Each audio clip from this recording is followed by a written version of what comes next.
Hello, my name is Marcus. I'm the compiler of a collection of therapy quotes entitled 1001 Windmills of the Mind. In the past couple of videos, we've added over 100 quotes on one of the themes in this project. So we have a thread in this series on what's called symbiosis. A very difficult thread, but I think we covered some.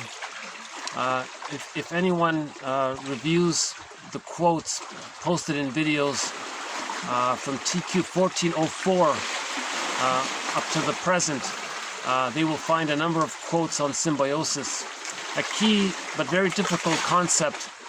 And I think I feel like we've covered some ground in that area. Now, one of the quotes on symbiosis that came up sort of links into this new thread that we're going to begin now. So just very, very briefly, the theory is that when the baby's in the womb, he's in this symbiotic state. Because humans come out too early, the child still needs to get his symbiotic needs met in the extra uterine womb, in this extended womb called the social symbiosis. So for the first 4 to 5 months, the baby's meant to think that he's still in the womb, and his needs are meant to be automatically met. Just like his needs got met in the physical womb, his needs need to be met in this extended social womb, right? Sometimes called a psychological egg. Right? And Mahler calls it optimal symbiosis. The mother has to optimally meet the baby's needs. Right? And it's according to the baby's needs. It's not according to some schedule or some demand feeding. If the baby is hungry, the baby is fed at that time. And the mother's attuned and she meets the baby's needs. It's meant to be sort of that symbiotic flow. Just like there was this smooth flow, the child had a need, the mother supplied the need. In the extended womb, that continues. The baby has a need. In this social womb, the mother meets the need. If that's good enough, and the child receives what's called basic trust, he can begin to metaphorically hatch out of that second egg, out of that psychological egg.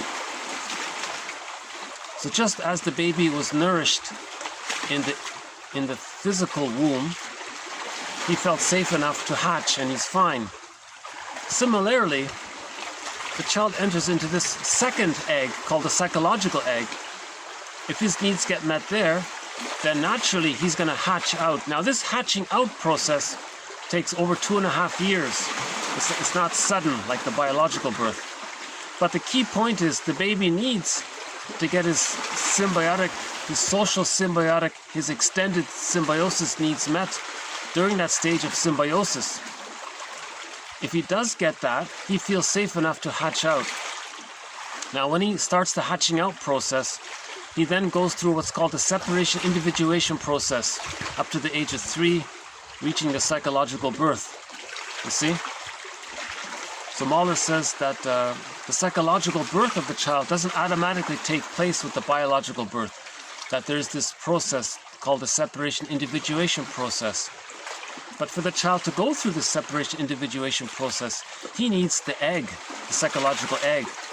Just like in the biological birth, he had the metaphorical egg to hatch out for his biological birth. He needs this extended psychological egg to hatch out of for his psychological birth. And in the past couple of videos, we sort of described what happens in ideal development. So we covered a few different scenarios around that, right? So I won't go over them here. They've been covered in the past few videos. But if the child has what's called a secure attachment style, right, and he's able to go through those sub-phases of symbiosis, practicing rapprochement, whole object relations, right, getting the key out from under mother's pillow, feeling the ambivalence, and then he has the ontological security and access to the real self and the capacities of the real self, and then he knows himself. So that's sort of with the secure attachment style. And we discussed what happens when there's an insecure attachment style, meaning the frustrating memories with the mother outweigh the loving memories. That's called the insecure attachment style, you see. And we discussed different personality patterns that can develop when there's an insecure attachment style. The narcissistic pattern, the closet narcissistic pattern, the codependent pattern, the hostile provocative attachment style, some of that Iago pattern, and a couple of others. So they've been covered in those recent videos. So the point is that if the child doesn't even get his symbiotic needs met, or if he's prematurely ejected out of that psychological egg, that child will be very angry, and that can be the bully pattern and the hostile provocative attachment style. And he may theoretically try to get someone else to fuse with them to get his egg needs met, but it can't be done, you see. So Bergler says if a person is being difficult like that, they're trying to communicate that they didn't get their psychological egg, and they theoretically want someone else to be their mother, but no one can do it. So Bergler says you need to look at that as a communication. They're trying to communicate that they didn't get their symbiotic needs met, and they want someone else, and they do that by trying to get someone else to perfectly meet their symbiotic needs, but it can't be done after the age of 5. That egg period is a one-time deal. No, it can never be recreated. Right? So, and then there's the introverted version of that. Then there's the extroverted version of that. Oh, looks like we got the sun.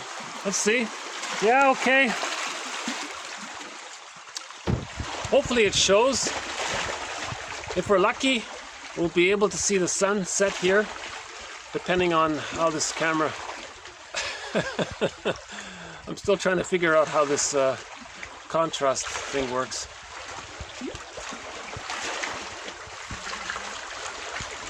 And then, so that's sort of one area we discussed in previous videos.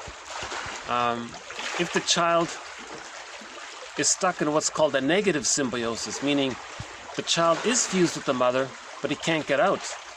That's called a negative symbiosis. And then we talked about that. We talked about if the child does partially, if he partially gets out, we talked about that. Now, one of the quotes that came up during that process, so during those videos of talking about symbiosis, a quote came up, which is this. So I'll just repeat it here. Okay, before I repeat it, we're going to start a new thread here on another very difficult topic. That symbiosis is a very difficult topic, and I think we covered some ground there. And now we're going to start another very difficult topic. The question is, oh, hold on, no, there's that lonely tree there. Well, if we're lucky, we'll see the seal. I may have to move in a bit, we'll see.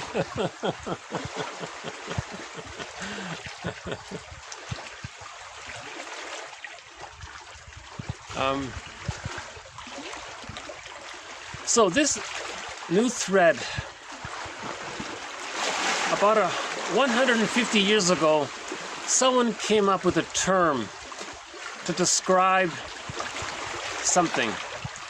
I don't really like this term, but people keep using it. It seems that we're sort of stuck with it until someone can come up with a better term. The question is this: how do you describe it? How do you describe the feeling of being that song in the 50s, 1955? The #1 hit song was a song called "The Great Pretender" by what's that band again?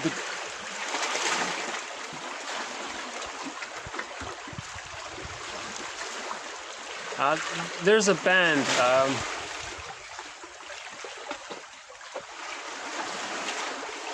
Sorry, I forgot the name of the band. not the drifters. No, not the drifters. Not that one. No. Anyways, if you look up 1955, the #1 hit song is called "The Great Pretender."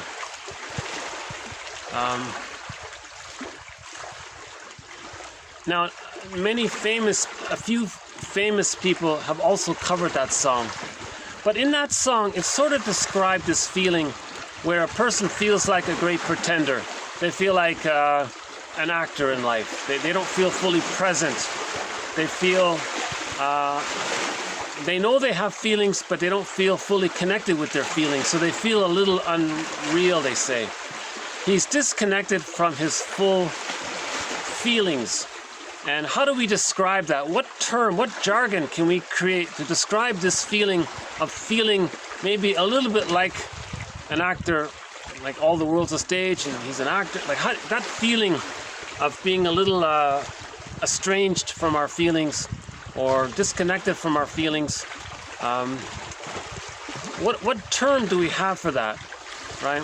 So someone came up with the term. I don't like it. He said, well, think of it this way.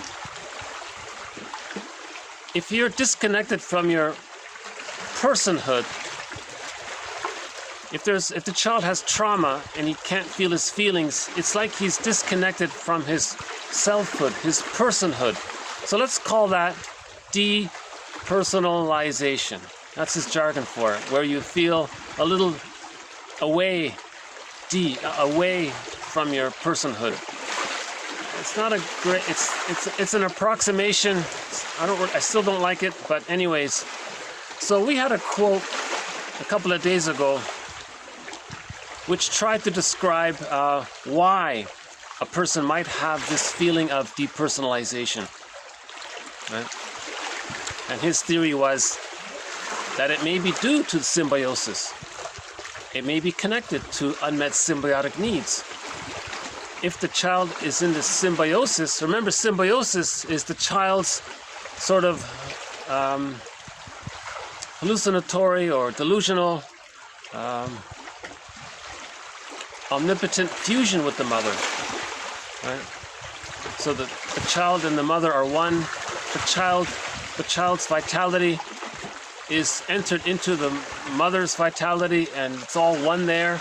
Now, if the mother's not available, it feels as if he lost some of his vitality, meaning he lost or he's disconnected from his vitality.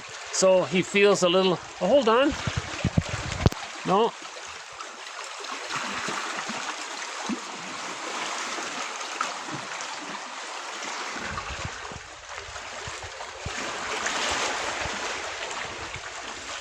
Is that better? Okay. I think this is my first attempt to get a sunset in one of these videos.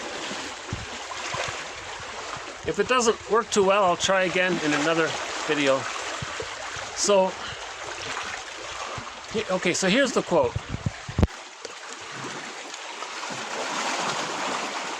In the depersonalization state, okay, feeling unreal, feeling like a stranger to oneself, feelings of estrangement. One person called it temporary amnesia of mental life, right? Temporary amnesia of mental life. That's sort of disassociation, right? Like a mild, a mini fugue state, right? Not a serious one, a mild. Okay, so this term, depersonalization, we're only really discussing the mild versions of it. We're not discussing sort of the serious versions of it, okay? Okay, so there is a regression to the early symbiotic state of the mother-child relationship, okay? A regression to the early symbiotic state to the mother-child relationship.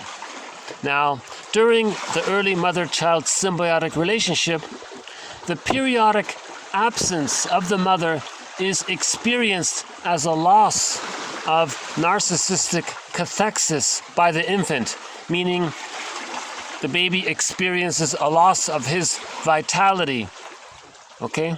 His emotional bond and the feelings right? His life force is given to his mother, and he feels a loss of his life force, right? Right? So the baby experiences a loss of his life force, right? Because his life force is given to the mother in the symbiosis. Depersonalization as a special type of reaction to the loss of a love object. Okay? Now this differs from grief work or the mourning process in that the loss is not acknowledged at all, and that the object lives in the symbiotic union with the subject. Okay, so in grief work and mourning work, we're aware of the loss, and we're aware of the loss. So we're conscious of it, we're accepting it, and we're in the working through process. We're going through the stages of grief. Now, if a person's not aware of it, you see, then that can lead to depersonalization, this mild disassociation. The pain is too much. The child can't accept it, so he's. So, in other words, depersonalization is also a defense mechanism. All defense mechanisms deal with anxiety. If the child feels too much anxiety around his mother not being around, he can't go anywhere, he can't say anything, he can't protest, he can't do anything. So the child feels so much stress. It's like a flight in the mind, a little mini flight in the mind. Right? So that's called depersonalization. And if that happens, he feels numb, he feels estranged to himself, he feels like a great pretender at that time. He feels like a great pretender. He doesn't feel himself. He's disconnected from his personhood to some degree, in the sense of emotions, in the sense of his, in the emotional realm, he feels disconnected. But hold on. Oh, just a seagull there. Yeah, there's that little tree there.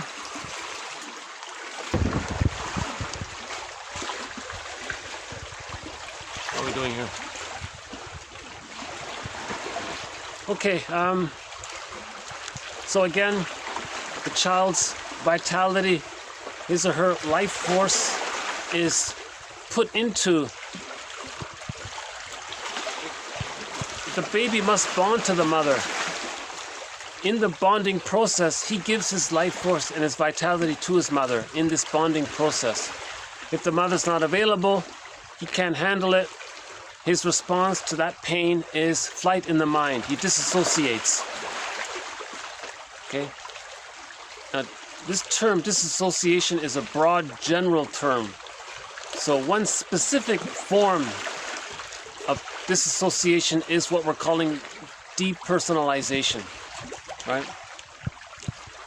So that's the theory around this, why a person might say he feels like a great pretender, like in that song, or he feels like something's missing, or he feels doesn't.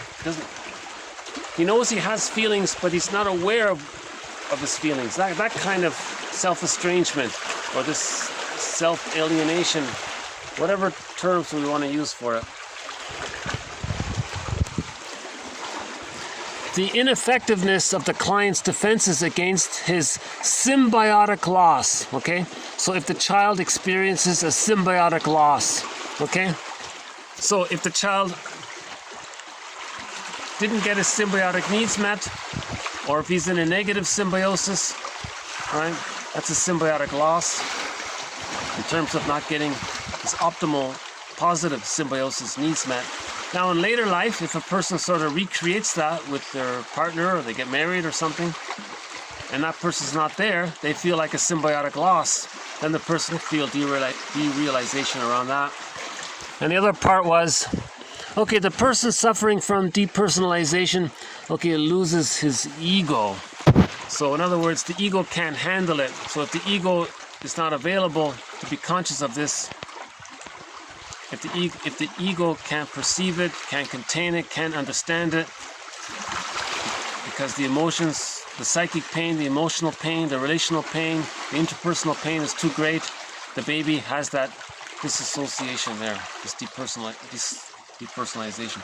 So now we'll pick up on this and work on, hold on a sec, let me see if I can.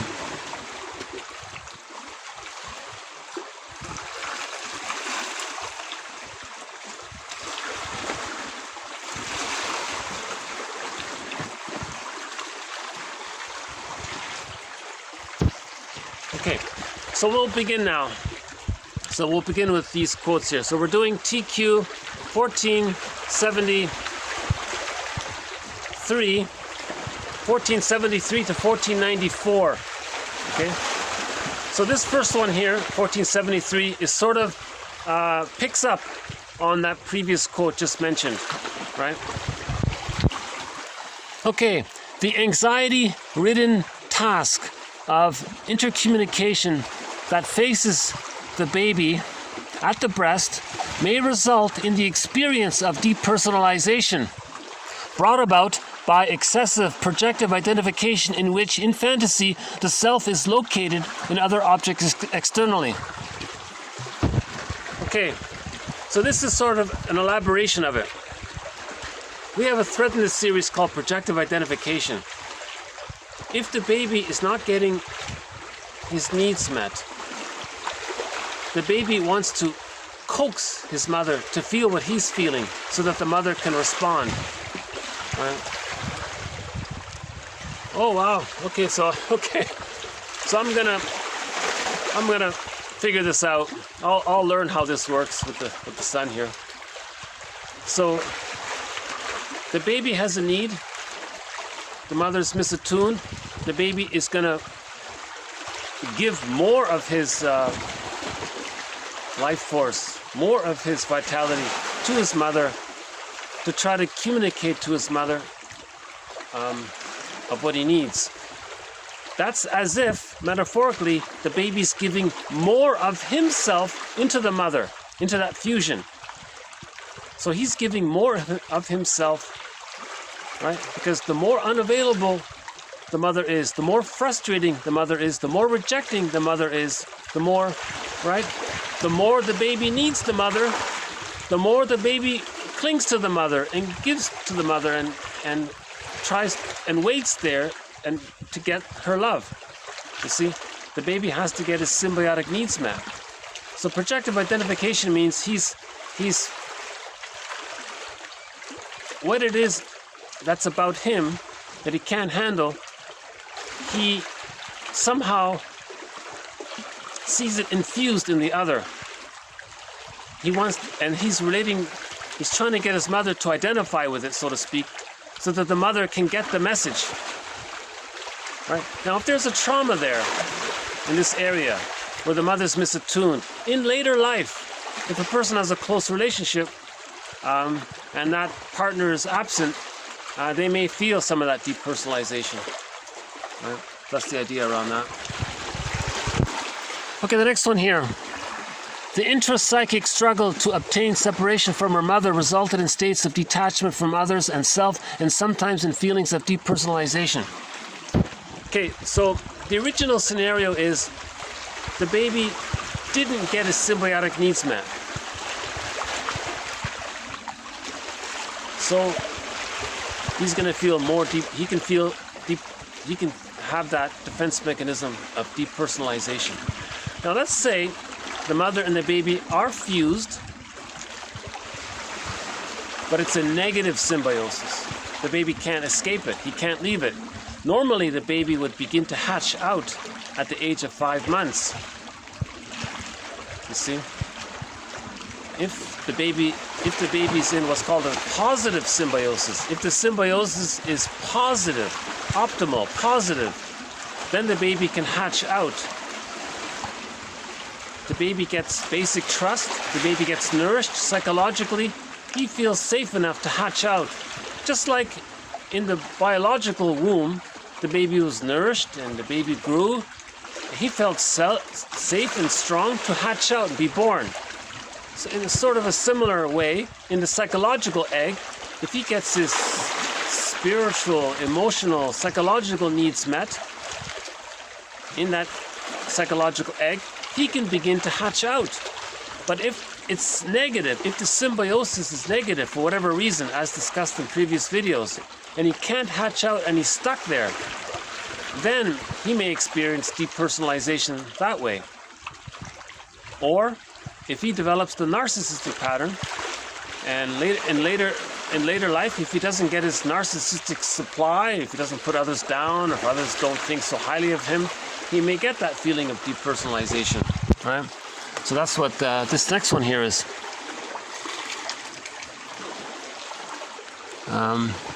Okay, this next one here. No human being can live without the phantom of omnipotence. Okay, so the baby has what's called infantile megalomania. He thinks it's all about him, right? So what does the baby do? If he doesn't get his feelings of being important met, if he doesn't get his primary narcissism feelings met, he may feel depersonalization. That's if he has arrested development prior to the age of 15 months. If he has arrested development, or what's called a fixation at the rejection level of not getting his needs for positive symbiosis met, and if he's fixated there, that's the narcissistic pattern. Now in the narcissistic pattern, okay, the primary narcissism is still there. Oh, how's that? Is that a better view? Maybe that one there. Okay, let's try that. How's that tree? Do we still have that tree there? Oh, there it is. Oh, is that it? No? Okay. So again, the theory is that the baby thinks it's all about him. The theory is when the baby's in the womb, he has no sense of him being a separate person from his mother. He doesn't understand that he is in his mother's belly. He thinks it's all about him. Everything's there to serve him, right? Now, in the extended womb, symbiosis is still there. It's all about him. Now, the symbiosis is still there up to the age of 15 months. He's only beginning to sort of practice with the idea of leaving it, but he hasn't left it yet. The symbiosis is still there. Now, if he's stuck there, you see, that's the grandiose part self is fused with the omnipotent other. He identifies with the other. You see, and he thinks he's so important and entitled, it's all about him. Everything that we know about the narcissistic pattern, right? All about him, and he's selfish, and everything. His main emotions are entitlement, greed, envy, spite, vindictiveness, it's the hostile mind. Caring, empathy, that hasn't entered the psychological picture yet. Love and gratitude enter the psychological picture after 15 months, when the baby more or less mostly hatches out of the egg and achieves differentiation. The baby needs enough love to leave the mother. If he doesn't get enough love, he's stuck there. So if he's stuck there, we don't say that love and gratitude have entered the psychological picture. If he differentiates, then we say love and gratitude have entered the psychological picture, because the baby needs love to leave the egg. The baby doesn't get enough love, he can't leave the egg. Love is the condition to leave the egg. The psychological egg, right? So, yeah, okay. So this video is sort of an experiment. So let's see how I can figure this out with the lighting here. Okay, the next one here. Depersonalization. All right, so these next quotes, the rest of the quotes are sort of an attempt to define or describe depersonalization, all right?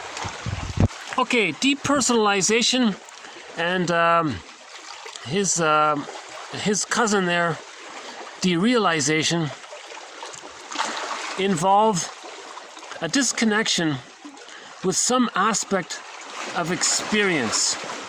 In the former, one's own identity, and in the latter, the surrounding environment. Again, depersonalization involves a disconnection in the experience of one's own identity. Okay?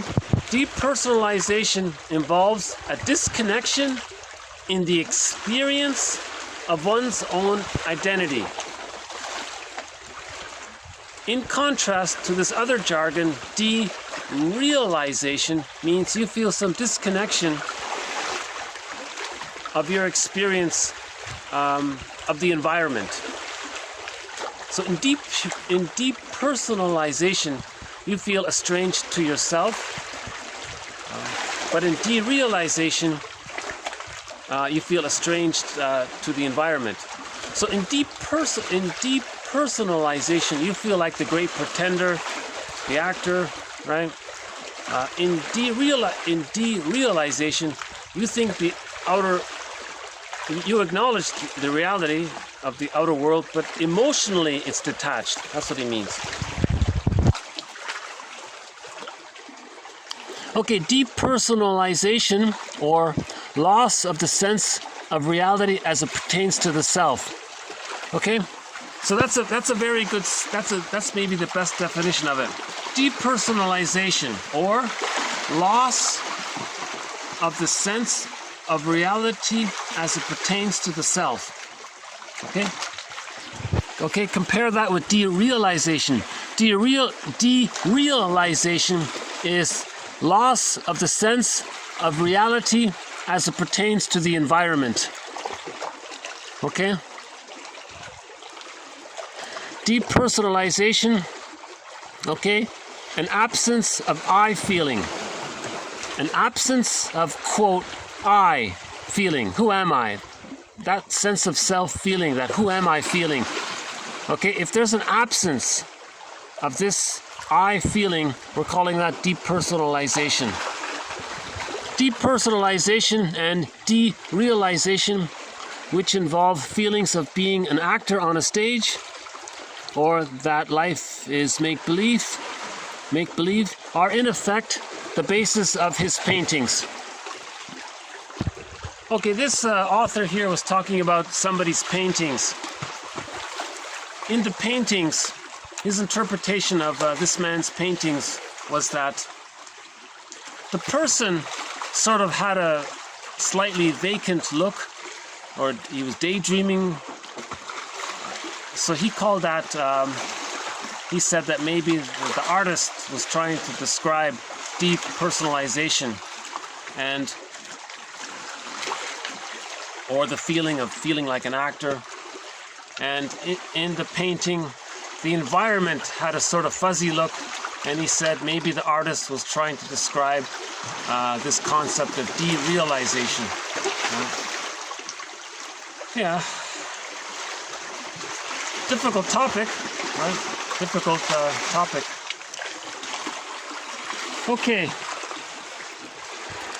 Okay, Herman, 1992, quotes a traumatized child who described the experience of depersonalization in this way. He said, quote, it wasn't like my mother was really hitting me. No, it was more like my mother was hitting someone else. Now again, difficult thread here. Very difficult thread here. Okay, looks like I'm gonna hold on a sec. I think I need to change my chair here. Hold on a sec.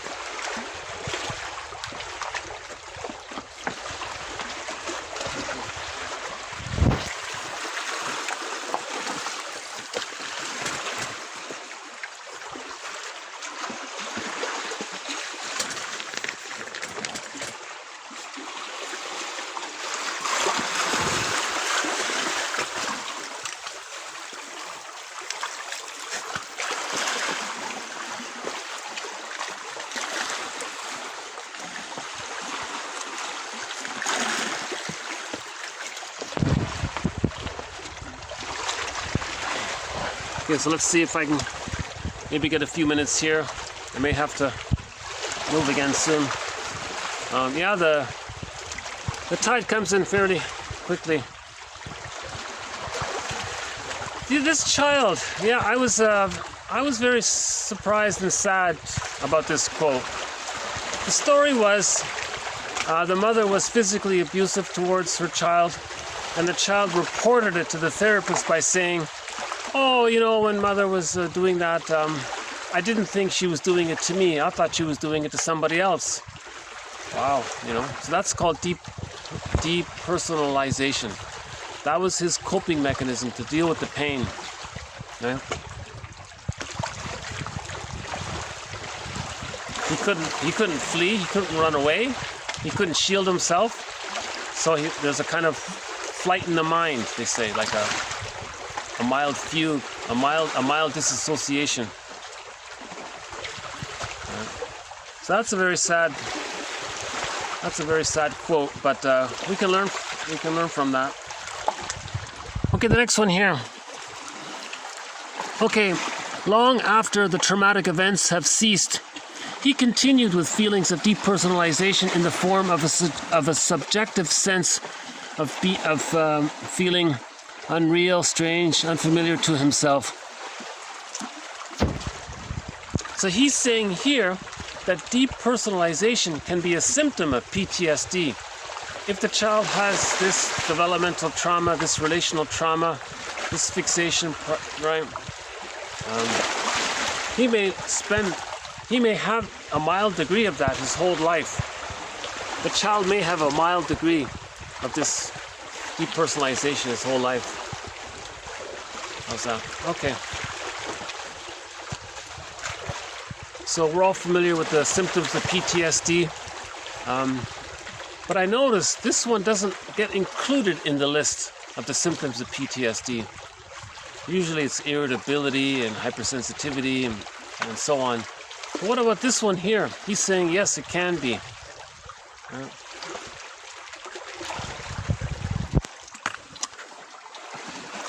Okay, next one here. Daydreaming, phantasy, depersonalization, derealization. Okay, mild fugue states are all examples of disassociation. Feeling numb, feeling robotic, feeling non-reactive, feeling, okay, like an actor, okay, staring off into space with a glazed look. Now, the younger an individual is, the more likely he or she is to use dissociative adaptations, right? The nature of the trauma seems to be important to the pattern of adaptation. The more immobile, helpless, and powerless the child is, the more likely the child will use dissociative responses. So that makes perfect sense, right? The more helpless, the more immobile, the child doesn't have motor skills, the more that is, the more likely the child will use disassociation as a response to trauma. You see?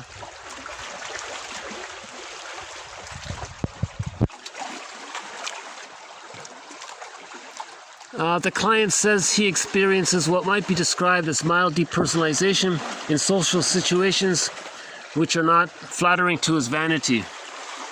Okay, that's similar to the narcissism one, right? If a person has the narcissistic pattern, whenever he doesn't get his narcissistic supply, his needs, either by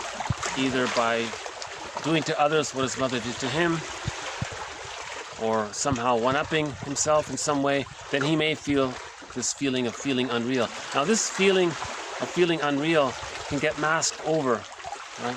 Now, if he gets his narcissistic needs, he always feels important, so it can be masked over that way.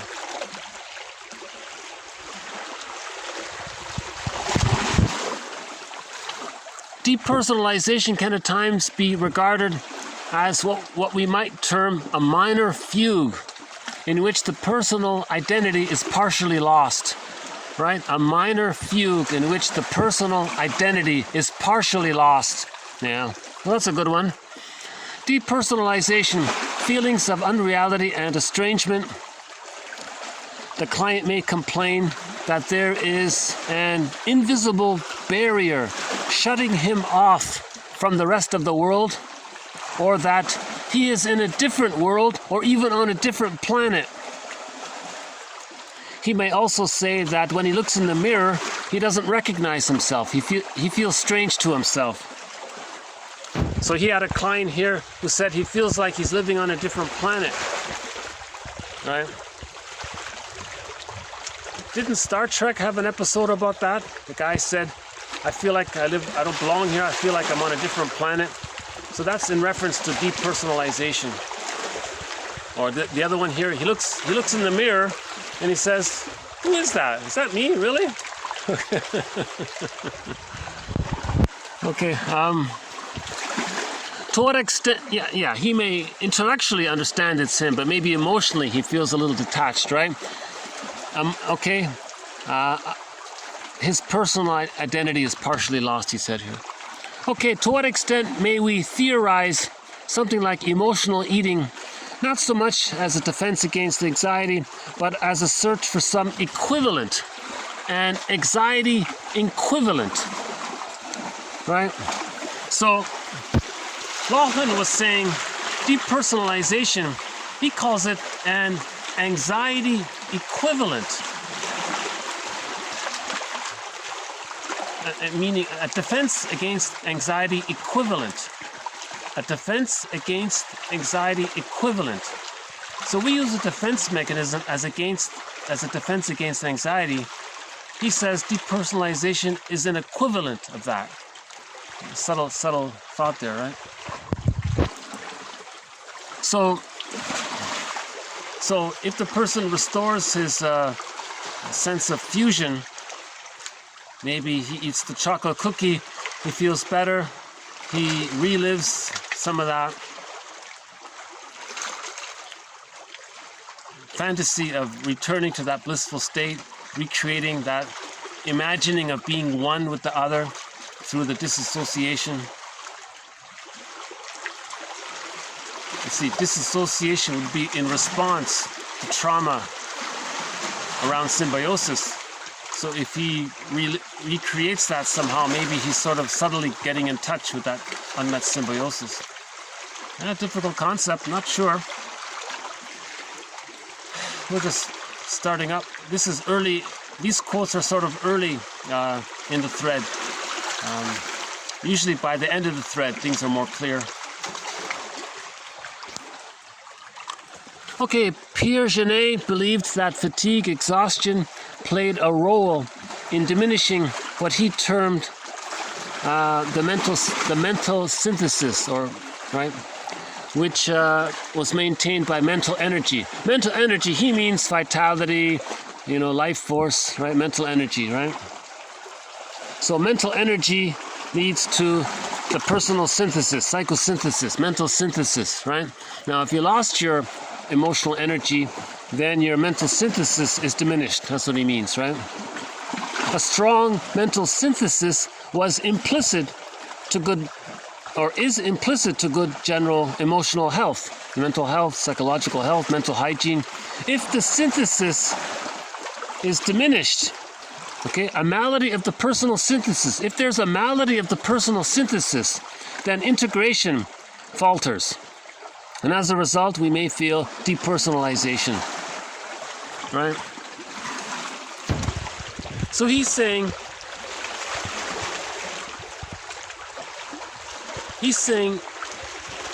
that when we own our projections, when we feel our feelings, when we own our experience, that's called personal synthesis. We're integrating. If there's a problem there, he calls that a malady of the personal synthesis.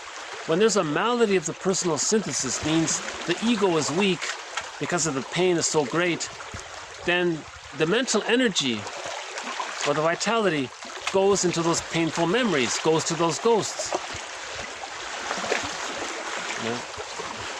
So painful memories, Lowell calls them ghosts. Right?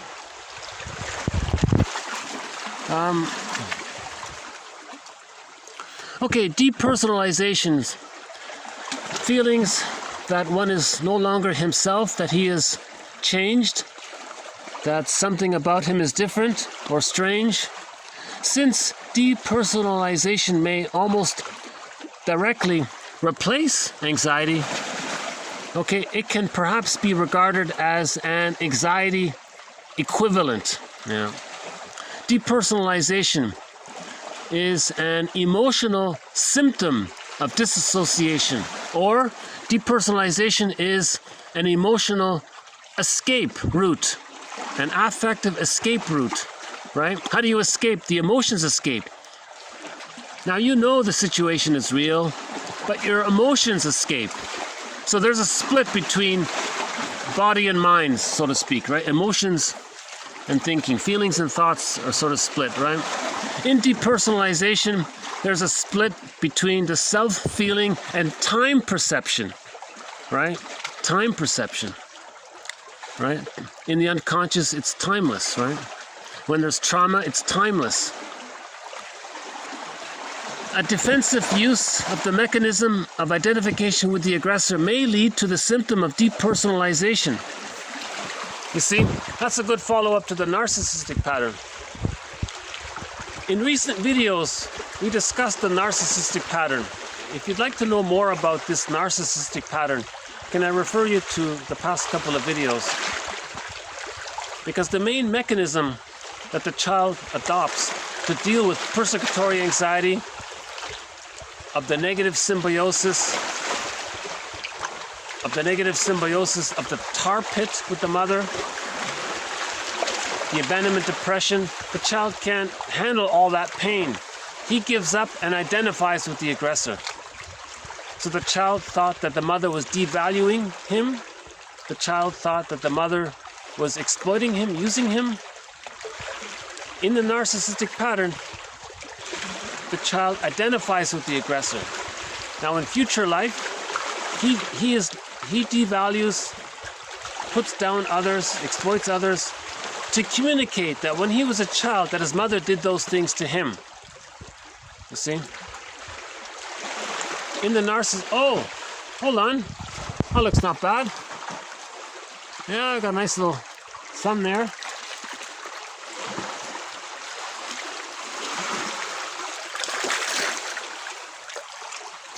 Well, hopefully some of this sun views, hopefully the camera is showing the sunset here. Yeah. I'm not sure how to do it. I'm not sure how to get myself in it and the sunset. Why don't we just stick with the sunset? Let's see. Okay. I'm not sure if it's showing, but potentially you might be seeing the sunset now.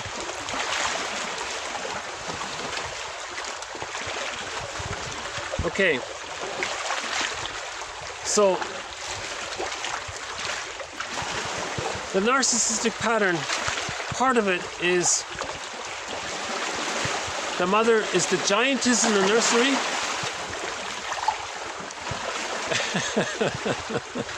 I'm going to have to leave in a minute. Change my chair in a minute.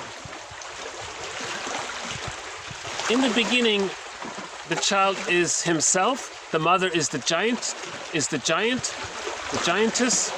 But if it's too painful for him to be himself, he represses it completely and identifies with the aggressor. And he thinks he's her. Now that's a trauma. When there's a trauma, there's called repetition compulsion. Now the repetition compulsion is in an attempt to master the trauma, he wants to communicate the situation. So he communicates that his mother was rejecting him so later on he rejects others to communicate that his mother rejected him. So whenever you run into a person with a narcissistic pattern and they're bitter and they're extremely sarcastic and humiliation humor and put down humor and constantly cynical, we call it sardonic humor, black humor, they're trying to say that the mother, for whatever reason, did those things to them when they were a baby, from the baby's point of view. From the baby's point of view, the mother did those things to him. He identifies with her and then does those things to others. Okay? That's called a negative magic gesture. He can spend the rest of his life like Sisyphus, constantly putting others down to communicate that he felt put down by the mother. And he can spend his whole life doing this, and he's stuck there. He's stuck in the tar pit of the symbiosis with the mother, you see? And what happens is, when he puts someone else down, he triggers the memory of his mother putting him down. Now he feels like the victim and therefore justified in putting the others down. And again, he feels like the victim. So like Sisyphus, he's going to put others down and he's stuck there. Now he has to create rationalizations and false excuses. And he may invent an identity for other people. He'll manufacture it. He'll be passive-aggressive. He'll be provocative. He'll spread rumors. He'll do what he has to find some opportunity to put someone else down, to communicate that his mother put him down, because he's in the repetition compulsion of the trauma of his mother putting him down, and he's trying to communicate it. Now, who is he communicating this to? We don't know. One author says he's talking to his mother in his mind. So a person with a narcissistic pattern, when they're so negative like that, devaluing like that, it's as if they're saying, hey, look, mother in the mind, you see how negative I am to the other person? Well, that's what you did to me and I didn't like it, and I'm showing you through my behavior. Can you see and can you change? Can you recognize what you did to me and can you change? It can't be done. It's a secondary delusion, but but one author says that's sort of what he's trying to do. You see? And now we have the issue with the dopamine and serotonin. When the child is unloved, he feels immense stress. If he, in his delusion, in his hallucination, in his fusion with the aggressor, in his fusion and identification with the aggressor, he adopts the mother's one-up position. Now, what was the mother doing? The mother was feeling good, having her needs met by the baby. The baby thought the mother exploited him. The baby thought the mother objectified him, used him. He identifies with the aggressor. Right? Okay, so back up for a sec.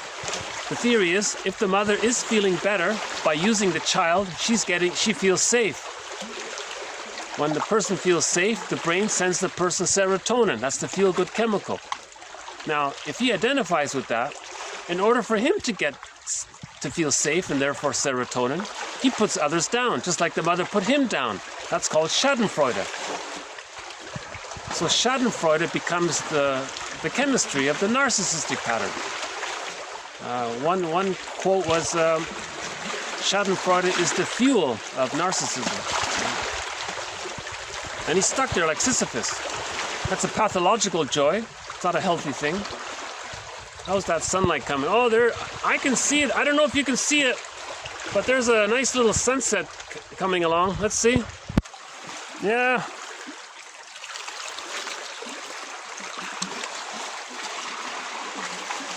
Well, hopefully parts of it you're seeing. Okay. Okay, we'll have one last quote here.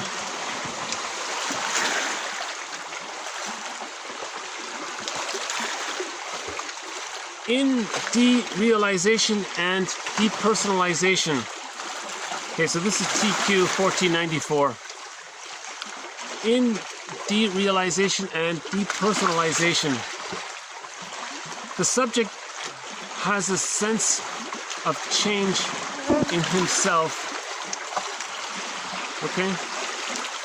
That's depersonalization. He feels that he feels different. There's a change. He's on a... Or in the reality around him. That's derealization. So if he feels there's a change in the environment, that's called derealization. If he feels numb and that there's some kind of change within, that's derealization. But he does not actually believe that the reality has truly changed. You see? So he emotionally believes it. He emotionally feels there's a change, but he cognitively understands that it hasn't changed. That's an important thought, I thought.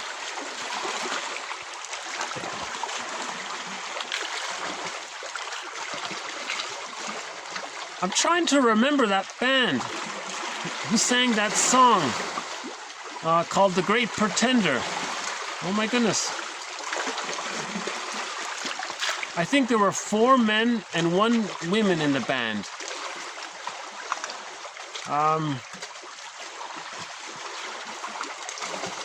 Yeah, I'm sorry I forgot it.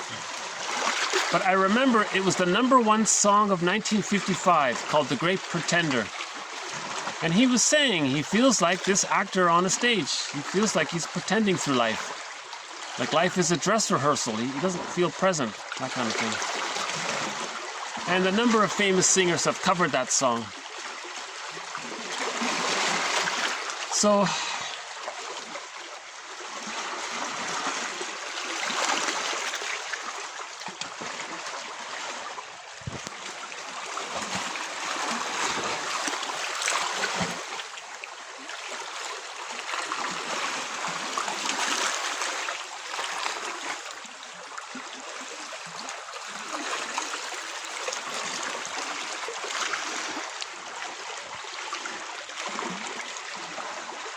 you know, we haven't played any, so I'll just close up with a song here. We haven't played any songs by Gordon Lightfoot yet. I don't think so. Not even in the core collection.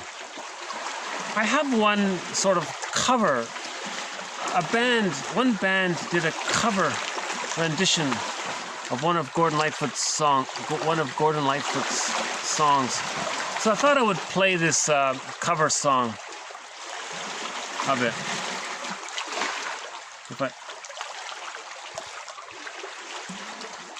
Hold on a sec. So here's a sort of a rock and roll cover rendition of Gordon Lightfoot's song, The Wreck of the Edmund Fitzgerald. I'm just playing it for the musical. Okay, the truth is, I was chatting with somebody today, and they told me that that they lived in Aurelia, and then we started to talk about Gordon Lightfoot because that's his hometown. So it's sort of fresh on my mind. So this thing about Aurelia, Ontario, and how Gordon Lightfoot comes from there.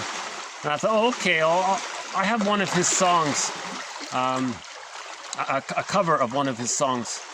So that's how that came up.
Okay, so thank you very much. This has been TQ 1473 to 1494. We started a new thread today, a thread on this very difficult topic called depersonalization. Feeling like a great pretender, or feeling numb, let's say. We had that quote by the child who said that he felt that when his mother was disciplining him in a negative way, that she felt that she was disciplining someone else. That's how the child coped with that pain. You know, come to think of it, there's another song I should be playing. No, we played it in the core collection. In the core collection, look up the song by Pat Benatar called "Hell Is for Children." You see, those children she's talking about, I'm sure they probably felt some degree of depersonalization. Difficult topic. But overall, in general, in this series of quotes, when we talk about depersonalization, we're mainly focused on the mild versions of it. You know, like highway hypnosis and, you know, missing your exit, or, you know, being absent-minded or forgetting where you put things, and that kind of mild version of it. The way more severe issues, as glamorized in movies, we're not really gonna, you know, those are wild exaggerations, you know.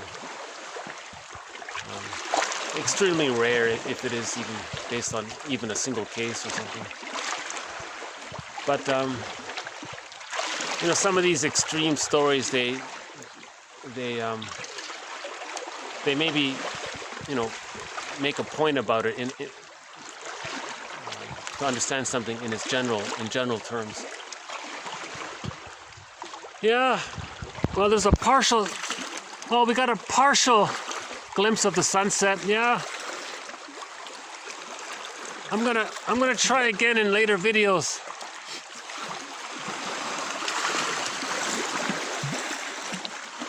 I'll try again in later videos to see if I can get a good sunset. But there's that lonely tree. There's that cute lonely tree over there, right? I mentioned in the last video, you know, maybe if we unconsciously have feelings of loneliness, we may say, wow, that tree, you know, that's such a lonely tree. Or maybe we feel a little lonely. So we can see our feelings in our attitudes towards the tree. So again, projection is the vehicle, or the avenue, or the means. Projection is the means of bringing repressed, denied, unknown, unconscious material to our consciousness. So if I have a lot of opinions about that lonely tree, maybe I'm talking about myself, or I can become more aware of myself through my opinion about that tree, let's say. You know.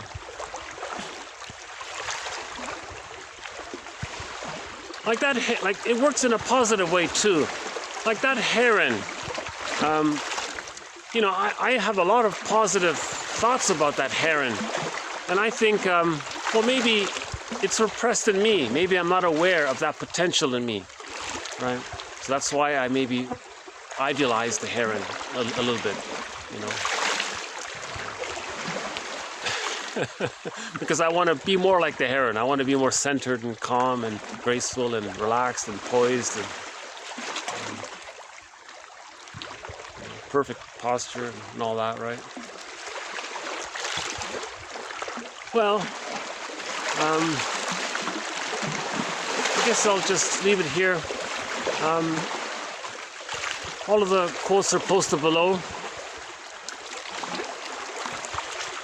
So now that we're adding a new thread to this series, I need to update it. So there are now 31 threads that run throughout this collection of quotes. We have a thread on the psychology of religion, the psychology of emotional eating, the psychology of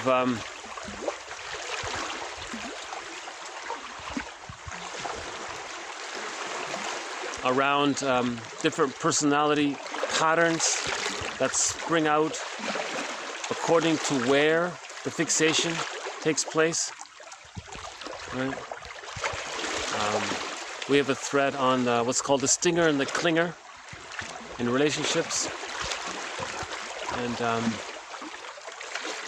each major defense mechanism is sort of a thread on its own. So we have a thread on projection, projective identification, reaction formation, identification with the aggressor, the moral defense, rationalization, that's a major one. And now we have depersonalization. And this other one here, derealization, that's sort of a minor, but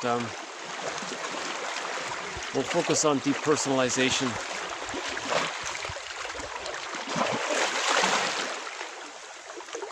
You know, if we're aware of these quotes, we'll be more sensitive. We'll have more understanding for ourselves. And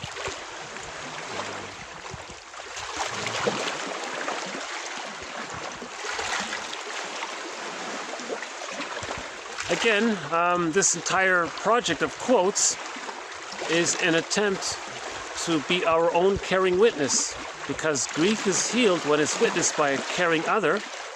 These quotes are giving us the knowledge to help us to be our own caring other. I think these quotes are giving us basic trust. We have quotes here from a few mentors. We've got several mentors throughout the series, including Robert Bly and Margaret Mahler and Edmund Burglar and James Masterson and a few others, Melanie Klein, a couple of others. We've got mentors here. Lachlan, we had a couple of quotes from Lachlan in this video here. He's made a lot of contributions. Many of his there are many quotes from Lachlan. He defines things very well. I feel his definitions are very clear. How's that sun doing?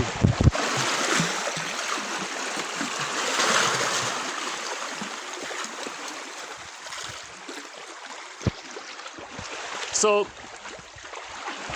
with the final glimpse of that tree and maybe the sun there, I'll just say thanks very much. Anything else? I'm trying to think of what else.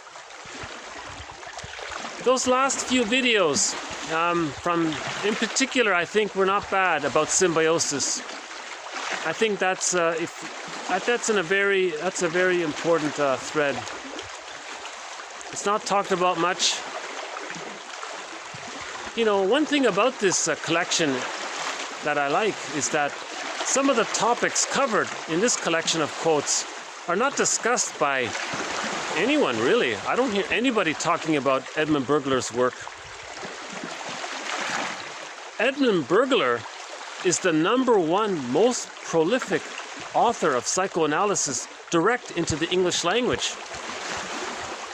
I don't hear people talking about his work. He talked about so many things. 24 books, 300 articles. His work is very helpful. So I mentioned in a previous video, if you were to fill in the blank, the psychology of, and whatever you might put in that blank, or whatever you maybe just did put in that blank, the psychology of money, the psychology of fashion, the psychology of self-defeating behavior, the psychology of, you fill in that blank, whatever you might put in that blank, chances are Edmund Burglar covered it. This is the only podcast or presentation that I know of that covers Edmund Burglar's work, right? And as far as I know, this is the only podcast that covers the psychology of religion from the psychoanalytic perspective. Maybe it's out there, I haven't found it yet. So there's some interesting material in this collection. Again, if somebody possesses the entire collection, they will receive over 1,500 quotes. 1,500 quotes. The core collection, the first 1,000, and all of the bonus quotes. So now we're up to 500 bonus quotes. And 31 threads, 31 topics, 31 themes. In effect, 31 booklets, e-booklets. Or if you print them out, you have 31 booklets. You know? And how's that sun doing? Let's see. Yeah.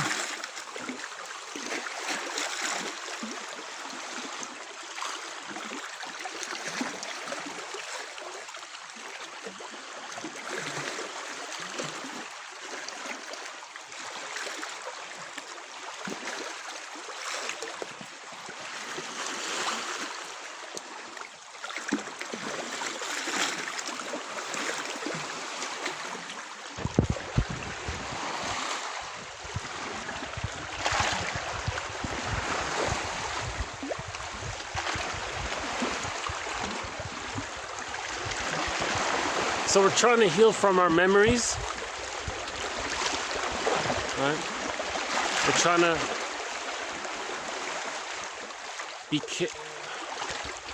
we're trying to recognize our memories.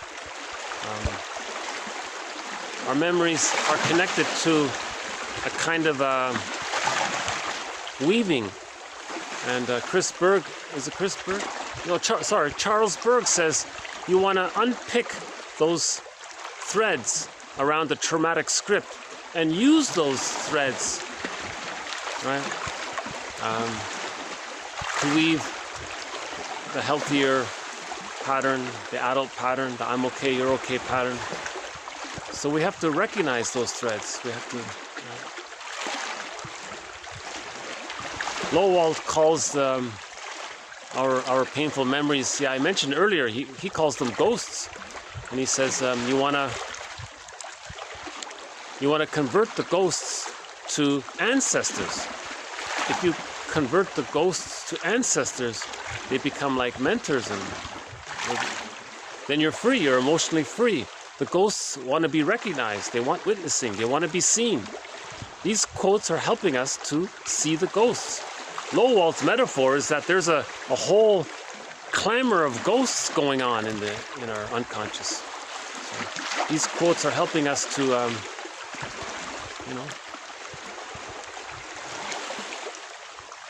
heal our memories in effect. It's a gradual process. And, yeah, one last look here.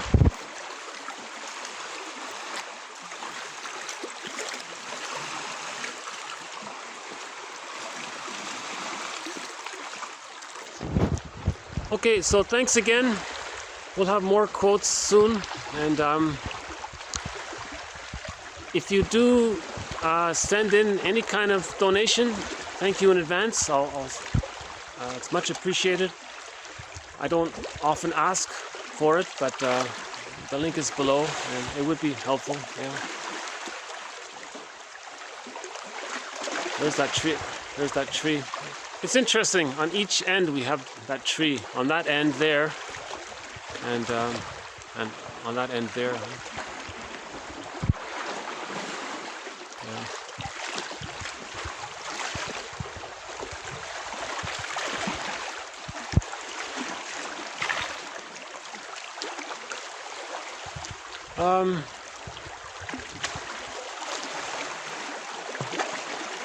Yeah, that song, I just played it for musical value because of the topic of Gordon Lightfoot came up today, so it was sort of on my mind. But I think the best song to play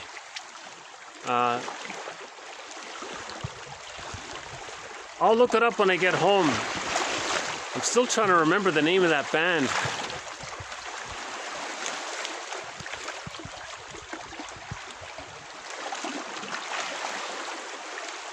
The Platters? The Plotters. Is that it? The Plotters. I think that might be it. The Plotters. The Plotters. I think that's it. So if you look up the Plotters, the song is called The Great Pretender. I think that might be sort of the song that would accompany this series. On that note, thanks again. More to follow. Bye for now.